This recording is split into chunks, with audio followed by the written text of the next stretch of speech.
Comunicado al pueblo Ngove Buglé, organizaciones sociales, movimientos populares, sindicales, jóvenes estudiantes, Iglesia Mama Tata, ambientalistas, organización Ngove Buglé, residentes en Panamá, todo el pueblo Ngove Buglé, fuera y dentro de la comarca. Artículo 51. El Congreso General, como máxima organización de expresión del pueblo Ngove Buglé, discutirá todos los temas relativos al pueblo Ngove Buglé, de hacer recomendaciones al pueblo y a las autoridades comarcales mediante la emisión de resolución sobre temas de los recursos naturales y demás actividades que afecte al pueblo Ngove Buglé. El Congreso General, que es usted, pueblo Ngove Buglé, tiene derecho a que se le consulte sobre los recursos naturales, proyectos de educación, entre otros, y también cualquier modificación de algún artículo de la Ley 10. Pueblo Ngove Buglé, usted tiene derecho y autoridad para aprobar y desaprobar cualquier proyecto a beneficio o no para nuestro pueblo. Ningún gobierno o individuo puede comprometer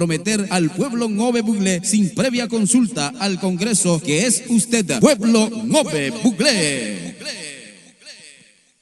Alerta, pueblo Ngove Buglé y campesino. Artículo 47. El Congreso General Ngove Buglé es el máximo organismo normativa y de expresión étnica y cultural del pueblo Ngove Buglé, constituido por las autoridades tradicionales, dirigentes y delegaciones debidamente acreditada ante el Congreso. El Congreso es el pueblo Ngove Buglé. El Congreso es nuestro niño, nuestras mujeres, nuestra juventud, nuestros ancianos. Son las organizaciones, movimientos sociales, populares, sindicales y gremios afiliados al pueblo Ngove Buglé, consagrado en la Constitución bajo el concepto de colectividad y las declaraciones de las Naciones Unidas sobre los pueblos originarios. Todos los temas dentro de la comarca Ngove Buglé tienen que ser discutidos y aprobados con el pueblo en colectividad. Ningún gobierno puede hacer acuerdo paralela con pseudos dirigentes que la Corte ha declarado nulo e ilegal, y de ser así se encontrarán al pueblo Ngove Buglé defendiendo los recursos naturales, la madre tierra, Pachamama. Esta es una campaña permanente de la dirigencia del 12º Congreso General Ngove Buglé y Campesino, presidido por el profesor Pedro Nola Flores y el secretario general del Congreso General Ngove Buglé, su amigo Liborio Miranda, el Mironomo Cronomo, los dirigentes de base a nivel nacional y la Iglesia Mama Tata.